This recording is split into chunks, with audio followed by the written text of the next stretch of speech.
Yeah!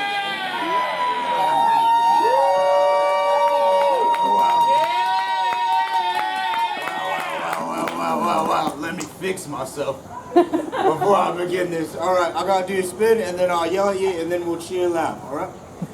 Boopity, boopity, boopity. Welcome to Whose Jest Is It Anyway? Fans of Whose Jest. Nice seeing you. Whose Jest Is It Anyway? Improv show, famously. Does anyone out there not know what improv is? Thank you for raising your hand, sir. Looks like I got somebody to explain to. The rest of you are smart, so I guess close your ears. Improv is when you create something out of nothing. It's kind of like if you're walking down the street and somebody says, "Hey, John," and your name isn't John. It's something like Cheryl. And that person is improving or knowing who you are.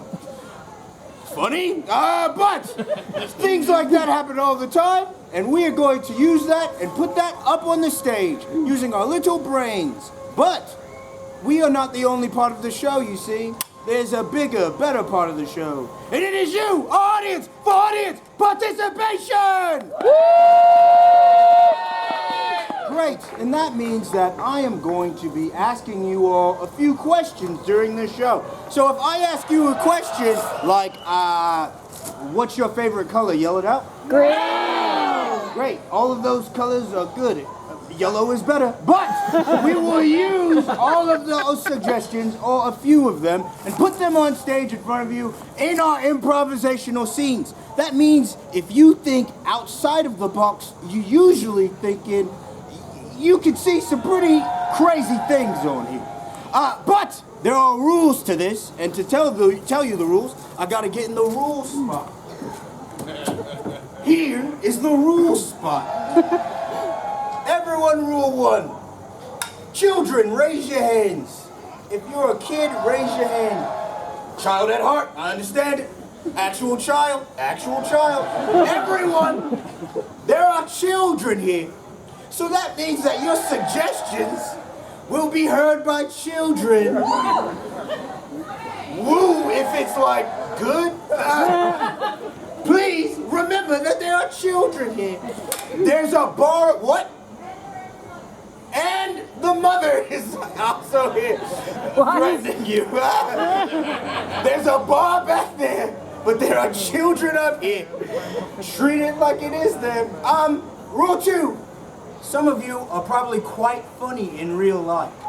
And that is so nice. Let's give it up for funny people. This is not your time to be funny people. This is our show. If you start to make this show about you out there, then we will make this show about you out there. It maybe will not be the best show for you, but it will be the best show for everyone else. And rule 3, have a merry time! So, we're gonna bring out the improvisers, but I need you to cheer as loud as you can for them as they come out, because if you do not, they will not remember that they are here to do an improv show. If they forget, we're going to be standing there trying to explain it to them the entire time. So please, when they come out here, cheer as loud as you can, all right? Let's bring out the improvisers!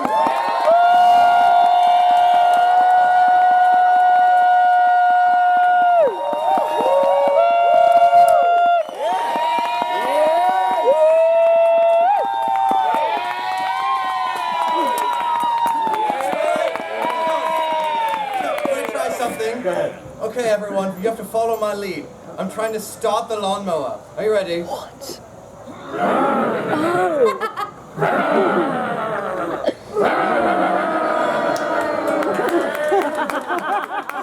I would have been all right if you didn't audience participate with that. I'm glad that you did that. Those are our improvisers, everyone. introduce yourselves one by one. Go ahead, sir. Sir Francis Drake, brought to you by Gatorade. Faustina Nardone, the mathematician for Medicis. Well, we live well, Baba, Surgeon of the Shire. Susie Newgate, street sweeper. If it's dirty, it's her duty. She said duty. No, stop saying duty. We're done. Don't start a duty chain. You're not starting behind me. Hey, you want some? What? Who started you? What? Good. Now that you have met everyone up here, we are going to begin the show. And the first game we are going to play is called I Like My Partners. Let me try one more. You cheer for the game. I like my partners. Education is good. So this game is based off the old adage, I like my partners like I like my coffee. In a cup. Or something, I don't know what they say. But we are going to use that formula. I know exactly what this is. We are going to use that formula and use an object that all of you tell us to use on stage. So, can you yell out your favorite fruit? Strawberry. Strawberry. Strawberry. I heard banana. Remember, this is a test for them. I'm doing this on purpose. Go ahead. I like my partners like I like my bananas. They do the splits on Sunday. I like my partners like I like my bananas. I like to peel off down their walls. I like my partners like I like my bananas. I could get a whole bunch of them for real cheap.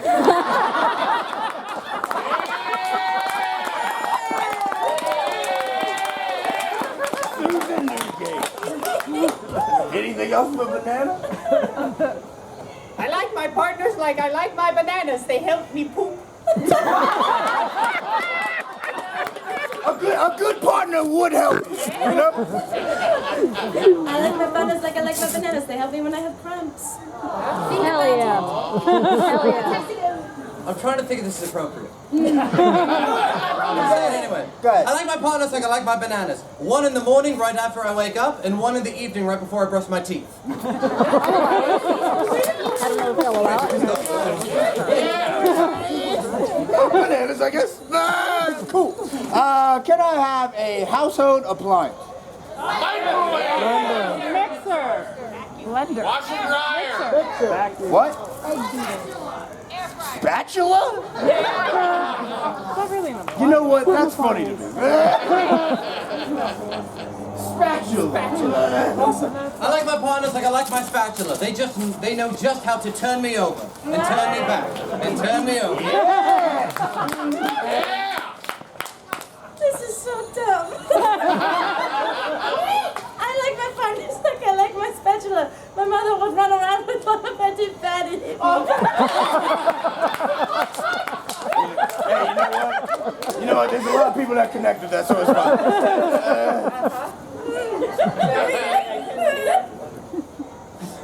This is so hard. I like my partners like I like my spatulas. They stay in the kitchen where I need it.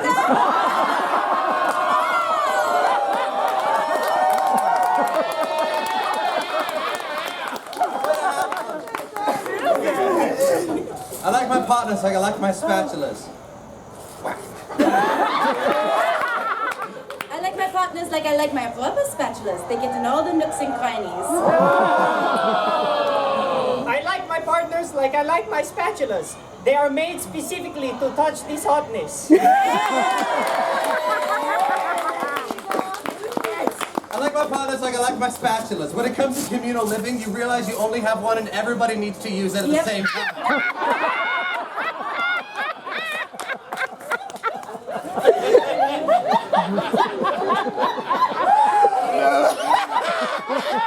And it's metal! And these theater kids don't know you can't work with metal. It's a no! Drake is speaking from personally. Yes. It's all right, Drake. Can I have an article of clothing? Sure. Pocket! I mean, we are here after the weekend. We might as well go with it. Great. Kill. I like my partners like I like my kilts. Traditionally, there's nothing else under there. I like my partners like I like my kilts. I see tons of other guys with one, but none of them wear it just as well as I do. Oh! I like that. I like my partners like I like my kilts. Loved by the Scottish. I like my partners like I like my kilts. Whenever I'm feeling too warm, they just give a little. Ooh. I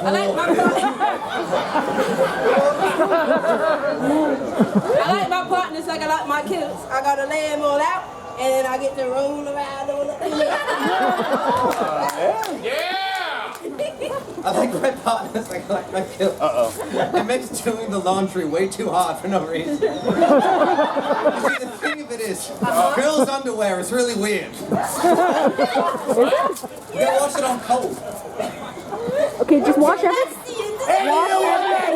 Wash everything on cold. We'll clean it just fine and save you so much electricity. And everyone, Also, it's just anything I delicate. would like Wash to on cold as introduce well. a very special guest. Someone that is near and dear to my heart, and I would hope some of yours just because of where we are. It is the Queen of England!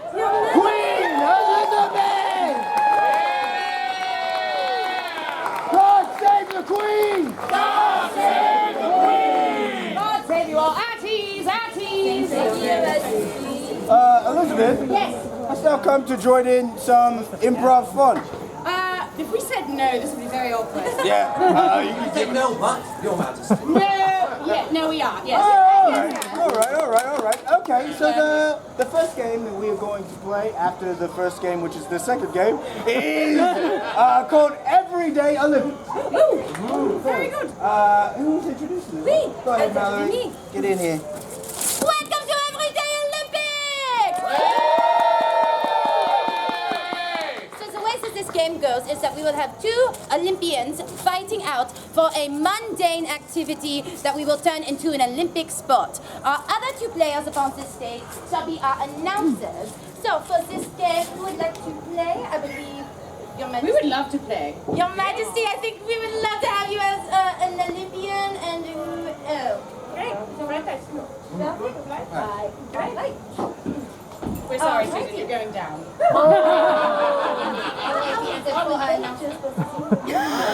I think we could. I think so.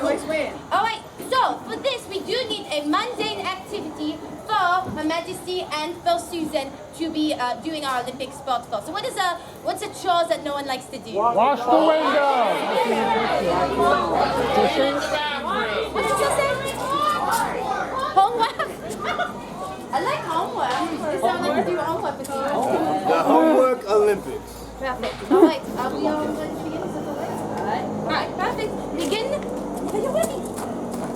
And welcome back. No commercial, because this Homework Olympics is brought to you by viewers like you. Thank you.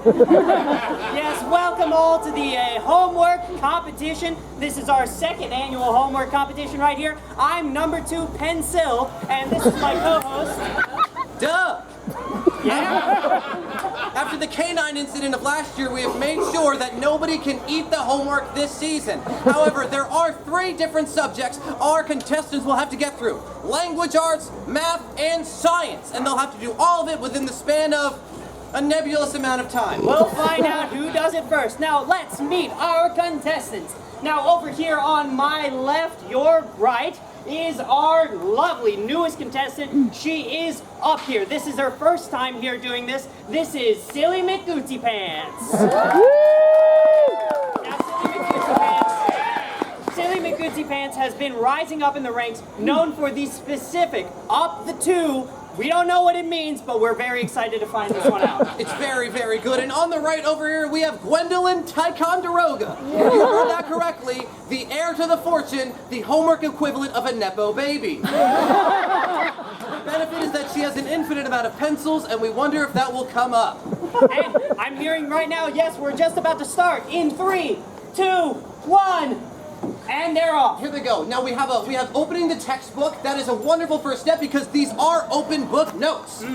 Now I'm very glad that they're doing this in slow motions, that we have plenty of time to commentate on everything that's happening. Exactly. Yeah. As we know about the one on the left's name, they can do homework at 171 frames per second. So luckily right now they're going very, very slow for us. Yeah, and look at that. Copying the notes down, putting them down. This is very, very classic textbook work. It's wonderful to see people just doing it like they've done it for hundreds of years. Yeah. Now we're getting a little cheating action, but unfortunately we do not have the paper binders, so it is possible to look at somebody else's desk.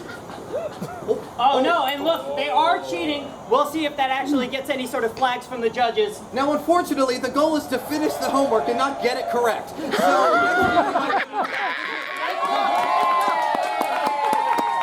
Language Arts is done, and Gwendolyn Ticonderoga has a wonderful essay about the Scarlet Letter. Now we're moving on to the next subject of mathematics. You got this one. Yep, I got the mathematics. So, first and foremost, we're doing a bunch of addition, and then it gets into subtraction. After that, it's followed by multiplication and division, and we're going to see, hopefully, the newcomer doesn't try to interfere with the other person. I hope not. It looks like the newcomer has brought her abacus, while Ticonderoga has brought a graphing calculator. So it looks like the odds are a little bit stacked. But oh no, we're getting a little taste, and oh no! Oh, Ticonderoga has been hit by the abacus. This is why they brought it, apparently. Just for this sake. But that's nasty, folks. You never like a paper cut. It's always so hard to heal. Remember, the smaller surface area, the higher the pressure. Math jokes. We're getting back to it, but it looks like Susan now has blood for ink, which could speed up her writing process. Perhaps. There you go. Might see. Signing a pact. Oh, she's writing, "Dear Mephistopheles, help me out, please. Help me out." Oh, but it looks like Gwen Ticonderoga is having a hard time figuring out what the answer to the problem is. Just stumped. Just absolutely stumped. Doesn't think that they're going to get it in time. No, but we're looking, and oh no, the demon Mephistopheles is responding back to Susan. The demon is coming up. Oh, welcome back. Susan. Oh, and it is circumference equals pi d. That was the answer today. And there goes the mathematics. Now Well we just have The competition is currently at 1-for-1, so everything comes back to this. What was the last subject? I think it was science. Let's go with that. Language arts. You said language Well arts. done. Now, Very here's good the language ultimate arts. problem. They did? have to Oh, I craft guess they a did. perfect Yeah, that's what Punnett that square was. for My bad. species of orange cats versus black cats. Let's Yeah, let's see how they handle it. Here we And go. they're off. They're off. Trying to figure out the cats. Oh, Susan's they already have got the a cats square in front going. of There we go. They're drawing Yep. the square. Uh-huh. All right. Yeah.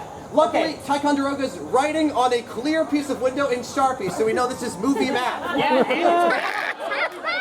can read it. But she can't, so we're going to see if that works out well for her. Yes.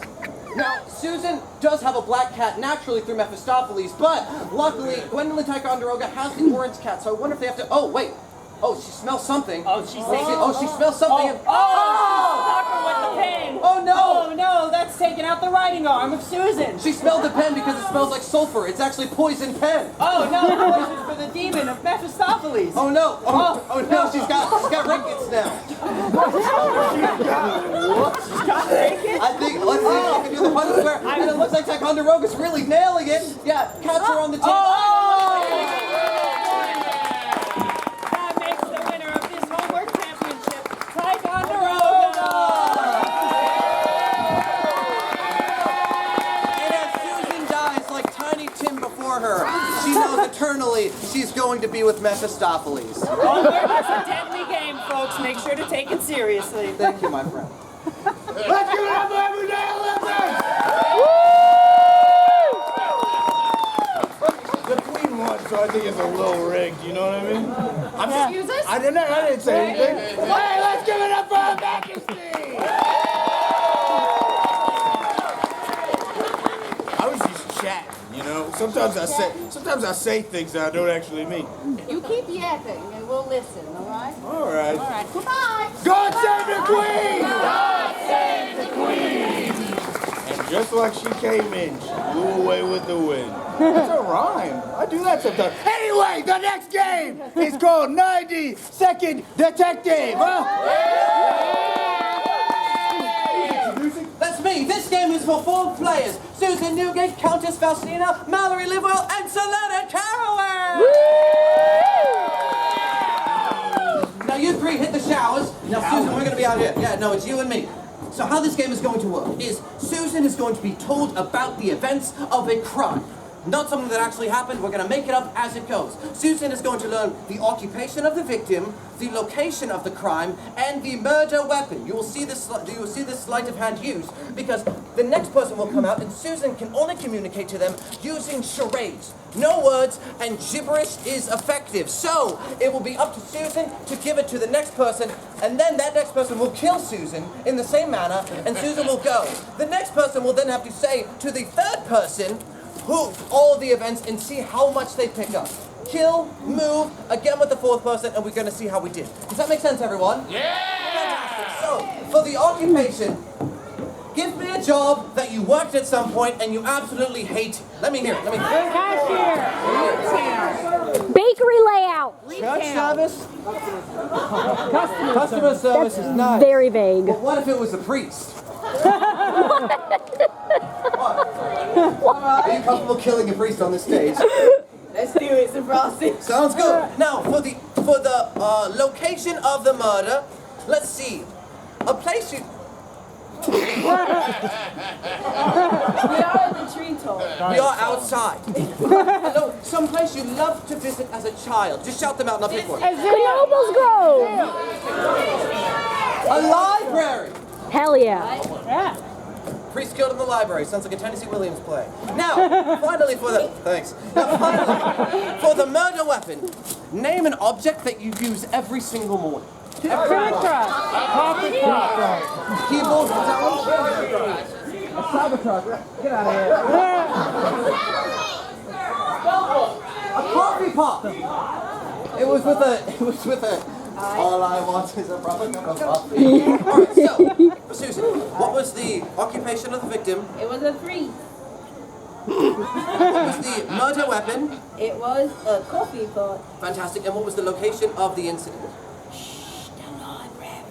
Very, very good. Alright, are we ready to start the game? Yeah. Let's go! First person out, let's go! Very good. Very good.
But the book, the what? I said I want these ones. I said and ha-ha. Da-da-da-da.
Nobody say a thing. Captain Caraway? I don't know. That's all right. Okay. Okay, let's just go one at a time. Okay. Occupation of the victim. Oh, now I'm going to start with the first thing. Because I don't think you know it. Oh, So okay. what's the occupation of the victim? Like a priest? It was a priest! Right, now what was the location of the incident? The location of the incident? Like a library? It was a I thought it was like a restaurant because we opened the menu, and then you ordered and then they were like, here, take that back. And then I got food and then I left with it. Nay, I was grabbing the books and going, yes, words. Right. The murder weapon, what was thy interpretation? It was either a mug of tea or coffee in the Alright, morning. so that is close. Let's see. For the weapon, what did you think it was? I just got a mug. A mug. What did thou think it was? I thought it was a mug or a pitcher. Or a pitcher. So Susan. What was it? It was a coffee pot. And if I may, if I was watching closely, what happened is Mallory was mimicking Susan with the opposite hand. So Susan did coffee pot into mug, and Mallory did coffee pot into mug. And then Susan went, it's this one. And then Mallory went, all right, it's the mug. And then you killed Susan with it. It was beautiful to watch, knowing that was the first time that this clue continued to pass down. Accolades for solving the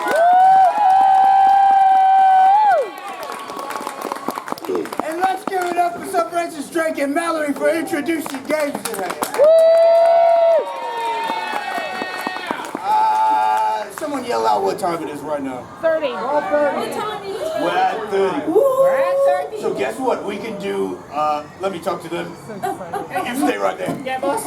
We can do, we can do cliche. Yeah! And then, so everybody heads in. And then you It's not the choice, but great. 1, 2, 3. Yeah! Alright, the next game we're going to play is called Family Feud Cliche. Yay! And to run this game, we've got Me. Faustina! Hold on, I have to get my quill. Because this one we're going to have to do a bit of writing. So, here's what is going to happen. We are going to gather as a group, think of a cliche, like a film, a TV or show, something like that. They are going to go in the back and they are going to start crafting. Think of all the cliches that are part of that show or movie or film or something. And meanwhile, we are going to do the same thing. Then they're going to come out and do their scene. And every time they do a cliche that matches one of the ones that we came up with, we get to cheer. Does this make sense? Yeah. Great. We're not So, rolling, but that's okay. start shouting out film, TV. Princess Twilight! Sci-fi. Oh, okay. So I'm hearing a lot of Twilight. So, like a dark romance? Paranormal A romance? paranormal romance? The Express! Get on back here. Little do you know, that's some of their specialities. Great, so let's start thinking of some cliches that could be found in a paranormal romance. Love triangle. A love triangle, I love it. Love triangle. Anything else? Not like other girls. One person is a monster. One person's a human, one person's a monster. One human, one monster. I also heard love triangle. Oh, well, we already got that. What did you say? Not like other Not girls. like other girls. Right? Other girls. Did you say cringy dialogue? Right, what else? Female just moved to the area. Oh, move to the area, yeah. I can fix it.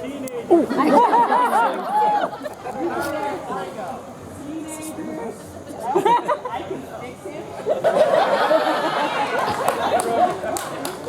Did you say breakup? Third act breakup. A third act breakup. Oh, now we also need something else in the third act, something big. She has powers for some unknown reason. Oh, a dark secret reveal. Yeah. Dark secret. And perhaps even maybe a secret society reveal. Oh. I think that's lovely. Do you? Yeah. All right, bring out the actors. Let's all cheer for them because they can't hear me. Woo!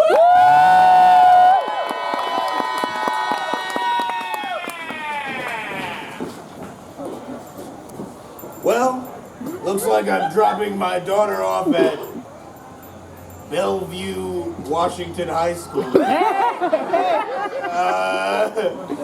Hopefully, you'll do a little bit better than the last school we were at, and maybe you'll fit in.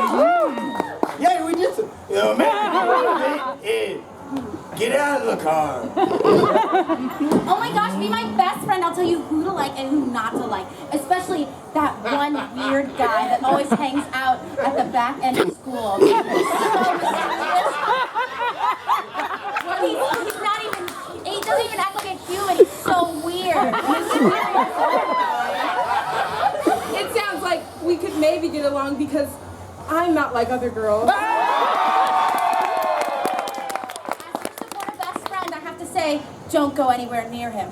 Fine. Hey! Oh. I just wanted to say I know we're sitting next to each other in science class, but I just really can't. Principal, I have to move. I can't sit next to this turn science. I am the principal and science teacher at this school. So yes. I'm gonna spend this class period sitting in the parking lot. Okay, get out of here. Oh no! He's coming for her! She's in danger! I hope someone saves me because I'm just so different. Wow!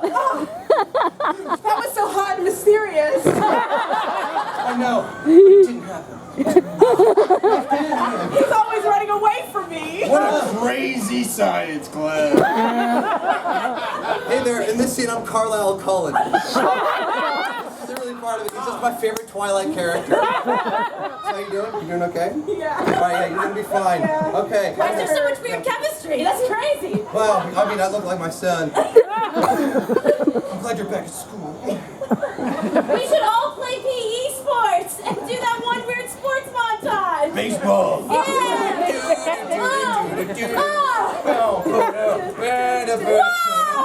Oh, at some point I mentioned that I'm actually a vampire. Get on, spider monkey.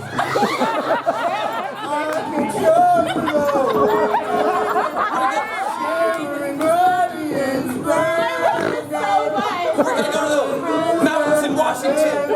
And you're gonna know that. I'm ugly, I'm hideous, and I'm just different. Stay away from me. You're not ugly to me. I love you just the way you are. Even though I'm 94 years old? You're 94 years old. Thanks, babe. You wanna come meet the vampire family? Yeah, let's meet the family. Whoa, whoa, whoa. Hold on 1 second. Shit. We're the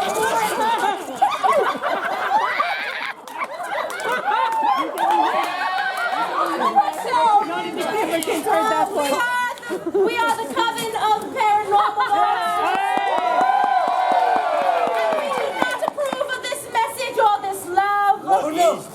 don't know. Excuse.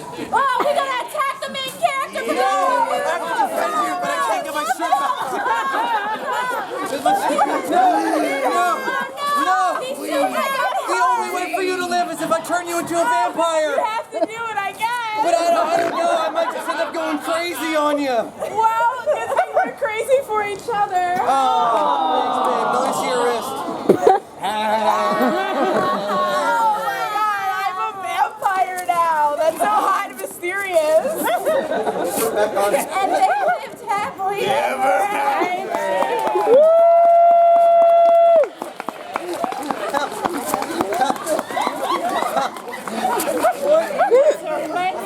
I left my cuffs button. Is that these cuffs are linked together. I'm also a werewolf. The full moon.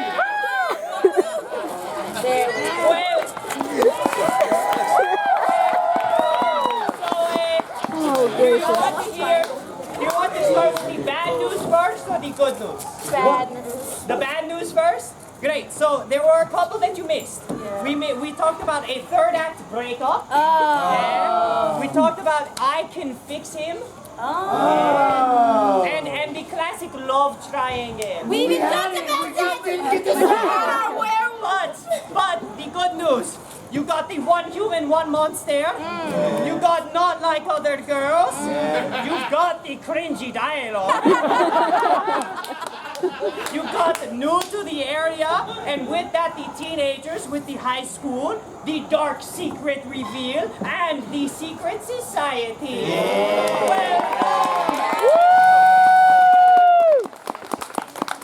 Let's give it up for Cliche Family Feud!